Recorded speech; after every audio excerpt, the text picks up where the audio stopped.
તો દોસ્તો એકવાર ફરીથી સ્વાગત છે આપ સૌની પોતાની યુટ્યુબ ચેનલમાં। દોસ્તો આજના સૌથી મોટા સમાચાર તમારી સામે અત્યારે આવી રહ્યા છે કે 15મી ઓગસ્ટે દિલ્હીમાં મોટી ધમકી। જી હા દોસ્તો, સ્વતંત્રતા દિવસની ઉજવણીના એક દિવસ પહેલા જ દેશની રાજધાની દિલ્હીને બોમ્બથી ઉડાડી દેવાની ધમકી મળતા ભારે હડકંપ મચી ગયો છે। શુક્રવારે દિલ્હી હાઈકોર્ટ અને ઇન્દિરા ગાંધી ઇન્ટરનેશનલ એરપોર્ટ પર ટર્મિનલ 3 સહિત શહેરની 6 જેટલી પ્રમુખ જગ્યાઓ પર બોમ્બ રાખવામાં આવ્યો હોવાનો ધમકીભર્યો ઈમેલ મળતા જ તમામ સુરક્ષા એજન્સીઓ તાત્કાલિક ધોરણે હાઈ એલર્ટ મોડ પર આવી ગઈ છે। આ ધમકીભર્યો ઈમેલ મળતા જ વહીવટી તંત્ર અને પોલીસ વિભાગમાં તાત્કાલિક એક્શનમાં આવી ગઈ હતી। આ ધમકીભર્યા મેલમાં માત્ર હાઈકોર્ટ કે એરપોર્ટ જ નહીં પરંતુ લાલ કિલ્લો, જામનગર હાઉસ, ઝંડેવાલાન બિલ્ડિંગ સહિત દિલ્હી કેન્ટ સ્થિત એસડીએમ ઓફિસ તેમજ દિલ્હી મેટ્રો અને ટ્રેનોને પણ નિશાન બનાવવાનો દાવો છે તે કરવામાં આવ્યો છે। દોસ્તો સૌથી મોટા અત્યારે સમાચાર આવી રહ્યા છે। દોસ્તો આજરોજ 14 ઓગસ્ટ 2026 છે અને આવતીકાલે સ્વતંત્રતા દિવસ એટલે કે 15મી ઓગસ્ટની ઉજવણી છે તે કરવામાં આવશે। જેના કારણે દોસ્તો અત્યારે સૌથી મોટા સમાચાર આવી ગયા છે કે 15મી ઓગસ્ટના રોજ દિલ્હીની અંદર મોટી ધમકી મળી છે મેલ દ્વારા, જેમાં જણાવવામાં આવ્યું છે દોસ્તો આતંકવાદી સંગઠનો દ્વારા કે દિલ્હીને બોમ્બથી ઉડાડી દેવાની ધમકી આપવામાં આવી છે। દોસ્તો સુરક્ષા ત્યારબાદ સૌથી તગડી થઈ ગઈ છે અને દિલ્હીની અંદર હવે હાઈ એલર્ટ મોડ છે તે જાહેર કરવામાં આવ્યો છે। ત્યારબાદની માહિતી આપસોની સામે આગળ આવી રહી છે દોસ્તો અંબાલાલ પટેલની કે અંબાલાલ પટેલના નવા રાઉન્ડની આગાહી આવી છે। બંગાળની ખાડી અને મધ્ય ભારત પર એક સાથે નવી વેધર સિસ્ટમ સક્રિય થવાના કારણે દેશમાં પૂર્વ, મધ્ય અને ઉત્તરીય ભાગોમાં મેઘમહેર યથાવત રહેવાની શક્યતા છે। ભારતીય હવામાન વિભાગની લેટેસ્ટ અપડેટ મુજબ બંગાળની ખાડીમાં સર્જાયેલી આ સિસ્ટમથી વધુ મજબૂત બનીને નીચા ઢુંબાણના ક્ષેત્રમાં ફેરવાઈ શકે છે, જેના પગલે આગામી દિવસોમાં દેશના અનેક રાજ્યોમાં ભારેથી અતિભારે વરસાદ પડી શકે છે। હવામાન વિભાગના વૈજ્ઞાનિકના જણાવ્યા અનુસાર પશ્ચિમ ભારતમાં પણ વરસાદી ગતિવિધિઓ વધુ તીવ્ર બનશે। 17 થી 19 ઓગસ્ટ દરમિયાન મધ્ય નક્ષત્રમાં વરસાદની શક્યતા છે તે વ્યક્ત કરવામાં આવી છે। આ સમયગાળા દરમિયાન ન પડતો વરસાદ કૃષિ પાક માટે ફાયદાકારક ગણી શકાય છે। આગામી 23 થી 28 ઓગસ્ટ દરમિયાન ગુજરાતમાં વરસાદની શક્યતા દર્શાવવામાં આવી છે। ખાસ કરીને જે વિસ્તારોમાં અત્યાર સુધી ઓછો વરસાદ પડ્યો છે ત્યાં વરસાદ પડી શકે છે। પોરબંદર, દ્વારકા અને જામનગરના વિસ્તારોમાં પણ વરસાદની શક્યતા વ્યક્ત કરવામાં આવી છે। જે અત્યાર સુધી નહિવત વરસાદ પડ્યો છે ત્યાં 6 થી 10 સપ્ટેમ્બર દરમિયાન ગુજરાતના મોટાભાગના વિસ્તારોમાં વરસાદ થવાની શક્યતા વ્યક્ત કરવામાં આવી છે। ત્યારબાદ 12 સપ્ટેમ્બર પછી ભારે વરસાદ પડવાની શક્યતા છે તેમ અંબાલાલ પટેલે જણાવ્યું છે। દોસ્તો અત્યારના સૌથી મોટા સમાચાર આવી રહ્યા છે દોસ્તો કે હવે નવો રાઉન્ડ છે તે શરૂ થવાનો છે, જે બંગાળની ખાડી અને મધ્ય ભારત પર એક સાથે નવી વેધર સિસ્ટમ સક્રિય થવાના કારણે દેશના પૂર્વીય અને મધ્ય ઉત્તરીય ભાગોમાં મેઘમહેર છે તે હવે રહેવાની શક્યતા વ્યક્ત કરવામાં આવેલી છે। જેથી કરીને સૌથી મહત્વના સમાચાર અત્યારે તમારા સૌ માટે વરસાદની આગાહીને લઈને આવ્યા છે। ત્યારબાદના મોટા સમાચાર છે આગળ દોસ્તો કે પેટ્રોલ મુદ્દે આમ આદમી પાર્ટીનો ભારે વિરોધ। ભેળસેળવાળા E20 પેટ્રોલ મુદ્દે આમ આદમી પાર્ટીએ આજે સુરત ખાતે ટાઉન હોલ કાર્યક્રમનું આયોજન કર્યું હતું, પરંતુ આ કાર્યક્રમને ભાજપ દ્વારા રોકવાનો પ્રયાસ છે તે કરવામાં આવ્યો હતો અને મંજૂરી આપવામાં આવી ન હતી, જેના કારણે આમ આદમી પાર્ટીના નેતાઓએ હોલની બહાર જ કાર્યક્રમ છે તે શરૂ કર્યો હતો। આમ આદમી પાર્ટીના પ્રદેશ અધ્યક્ષ ઈશુદાન ગઢવી, ધારાસભ્ય ગોપાલ ઇટાલિયા અને પ્રદેશ સંગઠન મહામંત્રી મનોજ સોરઠિયાની આગેવાનીમાં આ કાર્યક્રમ છે તે શરૂ કરવામાં આવ્યો હતો। ત્યારબાદ આમ આદમી પાર્ટીના વિસાવદરના ધારાસભ્ય ગોપાલ ઇટાલિયાએ જણાવ્યું હતું કે સરકાર E20 મુદ્દે દાદાગીરી કરી રહી છે અને એના વિરુદ્ધમાં નાગરિક તરીકે આપણે અવાજ ઉઠાવવા માટે એકઠા થયા છીએ। તમારી ગાડીમાં ક્યુ પેટ્રોલ નાખવું એ સરકાર નક્કી કરે છે અને અહીંયા મીટિંગ કરવી કે ન કરવી એ પણ સરકાર નક્કી કરે છે। આ મુદ્દે અમે વિરોધ પક્ષ તરીકે બોલવા આવ્યા તો હોલમાં તાળું મારી દીધું। આપણા સામાન્ય પરિવારમાં ગાડીને ઘરના સભ્યની જેમ સાચવતા હોઈએ છીએ અને એવી ગાડીમાં ભેળસેળવાળું પેટ્રોલ નાખવામાં આવે છે અને સરકાર દાદાગીરી કરે છે। તમારે આ પેટ્રોલ જ નાખવું પડશે। જે ગાડી E20 પેટ્રોલથી ચાલવા માટે બનાવી નથી તેની અંદર E20 પેટ્રોલ કઈ રીતે નાખી શકાય? તો સવાલ એ છે કે સરકાર શા માટે દાદાગીરી કરી રહી છે? અમેરિકાએ 2 બાબતોમાં દેશના વડાપ્રધાનને દબાવી દીધા છે, જેથી કરીને સૌથી અગત્યના સમાચાર આવી રહ્યા છે દોસ્તો કે ગોપાલ ઇટાલિયાએ આકરા પ્રહારો કરતા ભાજપ ઉપર નિશાન સાધ્યું અને E20 ભેળસેળવાળું જે પેટ્રોલ ગાડીની અંદર નાખવામાં આવે છે, જે પેટ્રોલ ખરેખર E20 નું છે જ નહીં તેવું ગોપાલ ઇટાલિયાએ જણાવ્યું છે। અને ગાડી આપણી છે તો સરકાર શું કામ નક્કી કરશે કે તમારી ગાડીની અંદર પેટ્રોલ છે તે કયું નાખવું જોઈએ? જેથી કરીને આકરા પ્રહારો કરતા ગોપાલ ઇટાલિયા તેમજ પ્રદેશ અધ્યક્ષ ઈશુદાન ગઢવી છે તેઓએ પણ આ મુદ્દે આકરા પ્રહારો કર્યા હતા। ત્યારબાદની માહિતી આપસોની સામે આવી રહી છે દોસ્તો કે ગુજરાતમાં નવા ટ્રાફિક નિયમ। રાજ્યમાં ટ્રાફિક વ્યવસ્થાને વધુ પારદર્શક, ઝડપી અને સંપૂર્ણપણે ડિજિટલ બનાવવાના હેતુથી રાજ્ય સરકાર દ્વારા નેક્સ્ટ જનરેશન ચલણ સિસ્ટમ છે તે અમલમાં મૂકવામાં આવી છે। 12મી ઓગસ્ટથી સમગ્ર રાજ્યમાં આ નવી સિસ્ટમનો સત્તાવાર રીતે પ્રારંભ કરી દેવામાં આવશે। આ સિસ્ટમ હેઠળ ટ્રાફિક નિયમોમાં ભંગ બદલ ઈ ચલણ મોકલવાથી લઈને તેના નિવારણ સુધીની સમગ્ર પ્રક્રિયા માટે ચોક્કસ સમય મર્યાદા એટલે કે ટાઈમલાઈન નક્કી કરવામાં આવી છે। રાજ્ય સરકાર દ્વારા જારી કરાયેલા નવા નિયમો અનુસાર હવે ટ્રાફિક નિયમો ભંગ કરનારા વાહન ચાલકોને નિયમ ભંગ કર્યાના 3 દિવસની અંદર જ ડિજિટલ માધ્યમથી SMS કે ઈમેલ દ્વારા ઈ ચલણ મોકલી દેવું ફરજિયાત બનાવવામાં આવ્યું છે। જ્યારે કાગળ પરનું ભૌતિક એટલે કે ફિઝિકલ ચલણ મોકલવા માટે 15 દિવસની સમય મર્યાદા છે તે નક્કી કરવામાં આવી છે। તો સૌથી અગત્યના સમાચાર છે દોસ્તો, આની અંદર વધારેમાં જણાવવામાં આવ્યું છે ખાસ કરીને કે નવી વ્યવસ્થા અંતર્ગત જો કોઈ વાહન ચાલકને ચલણ સામે વાંધો હોય તો તે ચલણ સામે અપીલ કરવા કે તેને ઓથોરિટી કોર્ટ સમક્ષ પડકારવા માટે 45 દિવસની મુદત આપવામાં આવશે। જો 45 દિવસની અંદર વાહન ચાલક દ્વારા ચલણ પડકારવામાં નહીં આવે તો તેને નિયમ ભંગ સ્વીકારી લીધો છે તેવી રીતે માની લેવામાં આવશે। ત્યારબાદ દંડની રકમ ઓનલાઈન ભરપાઈ કરવા માટે વાહન ચાલકને વધારાના 30 દિવસનો સમય છે તે આપવામાં આવશે। જો વાહન ચાલક નિર્ધારિત સમયમાં દંડની રકમ ચૂકવણી નહીં કરે તો ટ્રાફિક પોલીસ દ્વારા અત્યંત કડક કાર્યવાહી છે તે કરવામાં આવશે। કેન્દ્રીય વાહન પોર્ટલ પર તે વાહનની પ્રોફાઇલ સામે વ્યવહાર માટેના નોંધી દેવામાં આવશે, જેથી વાહનની લે વેચ, નામ ટ્રાન્સફર કે RTO સંબંધિત કોઈ પણ કામગીરી અટકી જશે। ખૂબ જ ગંભીર કેસમાં આવા લાંબા સમય સુધીના દંડ બાકી રાખવા વાહન ચાલકોને વાહનને પોલિસી દ્વારા સીધું ડિટેન છે એટલે કે જપ્ત કરી શકાશે। ખાસ માહિતી આવી રહી છે દોસ્તો કે ગુજરાતમાં ટ્રાફિકને લઈને નવા નિયમો છે તે જારી કરવામાં આવ્યા છે। ત્યારબાદની અગત્યની માહિતી છે તમારા સૌ માટે કે ગેસ સિલિન્ડરને લઈને નવો કાયદો। હાલના સમયમાં ઘણા વિસ્તારોમાં LPG ગેસ સિલિન્ડરની અછત જોવા મળી રહી છે। સિલિન્ડર બુકિંગ અને ડિલિવરીમાં લોકો ગેસ ખૂટી જવાની બીકે જરૂરી કરતાં વધુ સિલિન્ડર ઘરમાં જમા કરવા લાગ્યા છે। પરંતુ શું તમે જાણો છો, ઘરમાં જરૂરિયાત કરતાં વધુ સિલિન્ડર રાખવા કાયદાકીય રીતે ગુનો બની શકે છે? તાજેતરમાં જ ઓડિશામાં વહીવટી તંત્રે ખાસ અભિયાન ચલાવીને હજારો સિલિન્ડર જપ્ત કર્યા હતા અને અનેક લોકો સામે કાયદેસરની કાર્યવાહી પણ કરી હતી। એસેન્શિયલ કોમોડિટી એક્ટ 1955 હેઠળ સામાન્ય ઘરેલું ગ્રાહકને એક સમયે 2 સિલિન્ડર રાખવાની જ પરવાનગી આપવામાં આવી છે।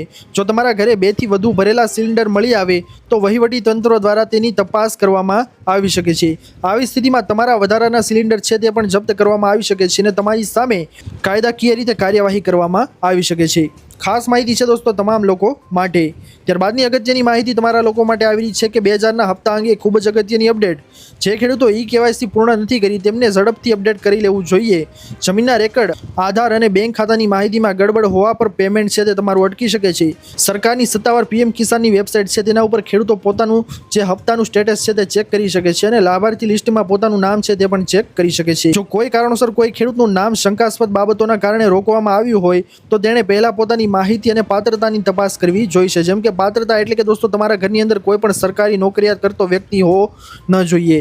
સાથે સાથે તમારા ઘરની અંદર કોઈ પણ વ્યક્તિ છે તે રિટર્ન ભરતો ન હોવો જોઈએ અને સાથે દોસ્તો તમારા ઘરની અંદર કોઈ પણ પેન્શનર વ્યક્તિ છે તે હોવો જોઈએ નહીં। જો આવું હશે દોસ્તો તો તમારો હપ્તો છે તે અટકી જશે અને તમે 2000ના હપ્તાનો લાભ છે તે લઈ શકશો નહીં। ત્યારબાદની અગત્યની માહિતી છે તમારા સામે કે ડુંગળીના ભાવ તમને રડાવી દેશે। જથ્થાબંધ ડુંગળીના ભાવમાં છેલ્લા અઠવાડિયામાં 25% વધારો થયો છે, જ્યારે સરકાર ભાવ વધારાને રોકવા માટે તેના બફર સ્ટોકમાંથી ડુંગળી છોડવાની તૈયારી કરી રહી છે। વેપારીઓ ભાવમાં વધુ વધારો થવાની ધારણા રાખે છે। સરકાર સપ્ટેમ્બરના પહેલા જ અઠવાડિયાથી તેના બફર સ્ટોકમાંથી ડુંગળીનું વેચાણ શરૂ કરે તેવી અપેક્ષા છે। આ સમયગાળા દરમિયાન ઉચ્ચ ગુણવત્તાવાળા ડુંગળીના ભાવ છે તે 24 રૂપિયા પ્રતિ કિલોથી વધીને 30 રૂપિયા પ્રતિ કિલો થયા છે। માર્ચ અને એપ્રિલમાં લણણી અને સંગ્રહ કરાયેલી રવિ પાકમાંથી ડુંગળી ઓક્ટોબર સુધી દેશના મુખ્ય પુરવઠા તરીકે સેવા આપે છે। આ પુરવઠો કર્ણાટક, તેલંગાણા અને આંધ્રપ્રદેશમાં પ્રારંભિક ખરીફ પાક દ્વારા પૂરક બને છે। જેથી કરીને સૌથી અગત્યના સમાચાર તમારા લોકો માટે આવી રહ્યા છે દોસ્તો કે ડુંગળીના ભાવ છે તે હવે આસમાને જાય તેવું લાગી રહ્યું છે, પરંતુ સરકાર ભાવને ઘટાડવા માટે તેના બફર સ્ટોકમાંથી ડુંગળી છે તે છોડવાની તૈયારી કરી રહી છે, જેથી સૌથી અગત્યના સમાચાર તમામ લોકો માટે છે। ત્યારબાદની માહિતી આપ સૌની સામે આવી રહી છે દોસ્તો કે આટલી વસ્તુઓ હવે મોંઘી થશે। તમને જણાવીને તો સપ્ટેમ્બરથી રોજિંદા વપરાશની વસ્તુઓ હવે થશે મોંઘી। FMCG પ્રોડક્ટના નવા ભાવ માટે હવે તૈયાર રહેજો, કારણ કે દોસ્તો તમને સૌને જણાવીને હવે તો ગૃહિણીઓનું બજેટ છે તે હવે ખોરવાશે। સપ્ટેમ્બરથી સાબુ, બિસ્કિટ અને ડિટર્જન્ટ છે હવે તે મોંઘા થવાના સંકેત છે અને એવામાં મોંઘવારીના માર વચ્ચે સામાન્ય નાગરિકો અને ગૃહિણીઓના ઘરના રસોડાના બજેટ પર સપ્ટેમ્બર મહિનાથી જ વધુ એક નવો બોજ છે તે પડવા જઈ રહ્યો છે।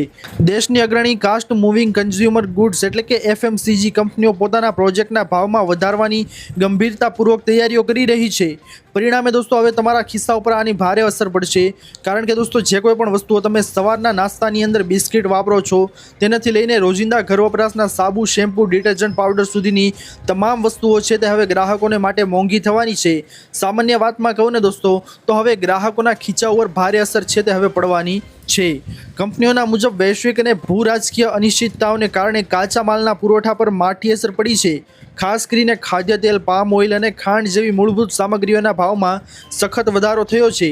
સાથોસાથ ઈંધણના પણ વધતા દરોને કારણે પરિવહન ખર્ચ પણ ઘણો વધી ગયો છે. આ તમામ પરિબળોને લીધે કંપનીઓ પર પોતાના પ્રોફિટ માર્જિન બચાવવાનું ભારે દબાણ ઊભું થયું છે. તેથી કરીને દોસ્તો હવે તેની સીધી અસર છે તે સામાન્ય ગ્રાહકો, સામાન્ય લોકો છે તેના ખિસ્સા ઉપર પડવાની છે. તેથી આટલી વસ્તુઓ છે દોસ્તો તે હવે આગામી સપ્ટેમ્બર મહિનાની અંદર મોંઘી થઈ જશે. ત્યારબાદની મહત્વની માહિતી આપ સૌની સામે આવી રહી છે દોસ્તો કે ગુજરાતના ખેડૂતોને આખા ભારતના ખેડૂતોનો સાથ. કારણ દોસ્તો તમને સૌને જણાવી દઈએ ને તો છેલ્લા ઘણા દિવસોથી જેતપરના ખેડૂતો છે તેમનું આંદોલન ચાલી રહ્યું છે. એવામાં આંદોલનની વચ્ચે રાકેશ ટિકેટની એન્ટ્રી છે તે મોરબીમાં વીજ લાઇનના વળતર મુદ્દે થઈ છે. લડત ચલાવી રહેલા જેતપરના ખેડૂતોના આંદોલનને હવે ભારતીય કિસાન યુનિયન પ્રવક્તા રાકેશ ટિકેટનું સમર્થન છે તે મળ્યું છે. રાકેશ ટિકેતે આજે જેતપર આંદોલનની છાવણીની મુલાકાત લઈને ખેડૂતો સાથે મુલાકાત કરી તેમની સમસ્યાઓ અંગે ચર્ચા કરી હતી. સાથે ખેડૂતોની લડાઈને સંપૂર્ણ તૈયારી સાથે સમર્થન પણ જાહેર કર્યું છે. રાકેશ ટિકેતે ખેડૂતોને સંબોધતા જણાવ્યું હતું કે સંયુક્ત કિસાન મોરચો તમારી સાથે છે. ખેડૂતો પર અત્યાચાર કરવામાં આવશે તો અમે ચૂપ નહીં રહીએ. તેમણે વધુમાં ચેતવણીના સ્વરે કહ્યું કે જો અહીંયા ખેડૂતો પર અત્યાચાર થશે તો મુઝફ્ફરનગર, ઉત્તર પ્રદેશ, પંજાબ અને હરિયાણામાં પોલીસ મથકો બંધ થશે અને તેને અમે ઘેરી લઈશું. ખેડૂતો દિલ્હીની ચારે તરફ રહે છે. જરૂર પડે તો દિલ્હીને પણ ઘેરવાની તૈયારી છે. જેતપરના ખેડૂતો આંદોલન છાવણીની મુલાકાત બાદ મોરબીના ખેડૂત મહાસભાનું આયોજન છે તે કરવામાં આવ્યું હતું, જેમાં વીજ લાઇન માટે જમીન અને વળતર મુદ્દે ટિકેટે સરકારની નીતિ સામે સવાલો ઉઠાવતા કહ્યું કે કોઈ કમિટી છે તે સરકાર શું કામ ભાવ નક્કી કરે છે. કંપનીને જમીન જોઈએ છે તો કંપનીએ ખેડૂતો સાથે બેસીને વાત કરવી જોઈએ. ખેડૂતોની ઈચ્છા હશે તો સોદો થશે, બાકી સોદો થશે નહીં તેવું રાકેશ ટિકેતે કડક શબ્દોમાં જણાવ્યું હતું. દોસ્તો ખેડૂતોને મુદ્દે હવે એક નવો જ વળાંક આવી ગયો છે, કારણ કે ખેડૂતોના નેતા હવે મેદાનમાં ખુદ ઉતર્યા છે. ત્યારબાદની માહિતી આપવા માટે આવી રહી છે દોસ્તો કે 5 વર્ષ સુધી મળશે દર મહિને 9,000 રૂપિયા. જો તમે અને તમારા જીવનસાથી એવી સુરક્ષિત રોકાણ યોજના શોધી રહ્યા છો જેમાં દર મહિને નિશ્ચિત આવક મળતી રહે તો પોસ્ટ ઓફિસની મંથલી ઇન્કમ સ્કીમ એક સારો વિકલ્પ બની શકે છે. આ કેન્દ્ર સરકાર સમર્પિત સ્મોલ સેવિંગ્સ યોજના પતિ પત્ની સંયુક્ત ખાતું ખોલીને રોકાણ કરી શકે છે અને મહત્તમ મર્યાદા સુધી રોકાણ કરવા પર દર મહિને 9,250 સુધીની નિશ્ચિત આવક છે તે તમે મેળવી શકો છો. હાલ નિયમો મુજબ સંયુક્ત ખાતામાં કુલ 15 લાખ સુધીનું રોકાણ કરી શકાય છે. જો દંપતી આ મહત્તમ મર્યાદા સુધી રોકાણ કરે તો તેમને દર વર્ષ દરમિયાન 1,11,000 વ્યાજ છે તે મળશે. એટલે કે દર મહિને 9,250ની નિશ્ચિત આવક છે તે મળશે. આ યોજનામાં 18 વર્ષથી કે તેથી વધુ ઉંમરના કોઈ પણ ભારતીય નાગરિક ખાતું ખોલાવી શકે છે. ઉપરાંત 2 અથવા 3 પુખ્ત વયની વ્યક્તિઓ મળીને સંયુક્ત ખાતું પણ ખોલાવી શકે છે. જેથી કરીને જે કોઈ પણ લોકો આ યોજનામાં ઇન્ટરેસ્ટ ધરાવે છે તેઓ 5 વર્ષ સુધી દર મહિને 9,000 મેળવવા માટે આ સ્કીમનો લાભ છે દોસ્તો તે પોસ્ટ ઓફિસમાં જઈને લઈ શકે છે. જો તમે પણ આ યોજનાનો લાભ લેવા માંગો છો તો તમારી નજીકની પોસ્ટ ઓફિસ જે તમને લાગુ પડતી હોય ત્યાં જઈને તમે આવી રીતે ખાતું ખોલાવી અને આ સહાય યોજના વિશે વિગતવાર માહિતી મેળવીને ખાતું ખોલાવી અને લાભ છે તે લઈ શકો છો. ત્યારબાદની માહિતી આપસોની સામે આગળ આવી રહી છે દોસ્તો કે 15 ઓગસ્ટથી વાહનના નિયમોમાં ફેરફાર. Union ministry off road transport and highways દ્વારા જન વિશ્વાસ સુધારણા કાયદો 2026ની અમલવારી વિશેનું નોટિફિકેશન બહાર પાડવામાં આવ્યું છે. આ નવા સુધારા હેઠળ 15 ઓગસ્ટથી મોટર વ્હીકલ એક્ટ હેઠળના નાના મોટા ટ્રાફિક ઉલ્લંઘનોને ગુનામુક્ત એટલે કે ડિક્રિમિનલાઇઝ કરવામાં આવશે. તેમજ એને કમ્પાઉન્ડેબલ એટલે કે દંડ ભરીને સમાધાન યોગ્ય બનાવવામાં આવ્યા છે. નવા નિયમો અનુસાર મોટર વાહન કાયદાની કલમ 200 અંતર્ગત કલમ 177A નો સમાવેશ કરવામાં આવ્યો છે, જેમાં ટ્રાફિકના સામાન્ય નિયમોનો ભંગ, લેનની શિસ્ત ન જાળવવી અને રોડ સાઇડના ઉલ્લંઘન જેવા નાના ગુનાઓ આવરી લેવાયા છે. હવે આવા નિયમોને ભંગ બદલ ડ્રાઈવરોએ કોઈ ફોજદારી અદાલત કે કોર્ટના ધક્કા ખાવા નહીં પડે. ડ્રાઈવરો ઈ ચલણ અથવા તો અધિકૃત માધ્યમો દ્વારા નિર્ધારિત દંડની રકમ ભરીને સ્થળ પર જ કેસનો નિકાલ કરી શકશે. સરકારના આ મહત્વપૂર્ણ સુધારાથી વાહન માલિકો, ડ્રાઈવરો અને ટ્રાન્સપોર્ટરોને મોટી રાહત મળશે. જેથી કરીને સરકાર દ્વારા એક નવો અને અગત્યનો નિયમ છે દોસ્તો તે બનાવવામાં આવ્યો છે. આ નિયમની અમલવારી છે દોસ્તો તે 15 ઓગસ્ટથી થઈ જશે, જેથી વાહનના નિયમોમાં ફેરફાર કરાતા લોકોને તેમનો ટાઈમ બચશે અને સારી એવી સુવિધા છે તે ત્યાંથી જ મળી રહેશે. ત્યારબાદની માહિતી આપસોની સામે આગળ આવી રહી છે દોસ્તો કે શું 1લી તારીખથી 1000નો સિલિન્ડર 2900માં મળશે? તો દોસ્તો આપસોને આ બાબતે જણાવી દઈને ખાસ કરીને તો એલપીજી ગેસ કનેક્શન ધરાવતા ગ્રાહકો માટે 16 ઓગસ્ટથી ઈ કેવાયસીની ડેડલાઇન છે તે તો નક્કી થઈ ગઈ છે કે 16 ઓગસ્ટ સુધી તમારે ઈ કેવાયસી ફરજિયાત કરાવી લેવું પડશે, અન્યથા ત્યારબાદ તમારું ઘરેલું ગેસ સિલિન્ડર મેળવવામાં છે ને તમને મુશ્કેલી પડી શકે છે। એના મતલબ દોસ્તો ઘણી બધી એવી ખબરો અત્યારે ફેલાઈ રહી છે કે 1000થી વધીને સિલિન્ડર છે તો 2900 થવાની વાત સોશિયલ મીડિયા ઉપર કેટલાક અહેવાલો છે તે ઝડપથી ફેલાઈ રહ્યા છે, પરંતુ બધું જે જોવો છો તમે તે સાચું હોતું નથી દોસ્તો। સરકાર દ્વારા આ બાબતે કોઈ પણ સ્પષ્ટ દાવો છે તે કરવામાં આવ્યો નથી કે તમે ઈ કેવાયસી નહીં કરાવો તો તમારું 1000નું સિલિન્ડર છે તે 2900નું થઈ જશે।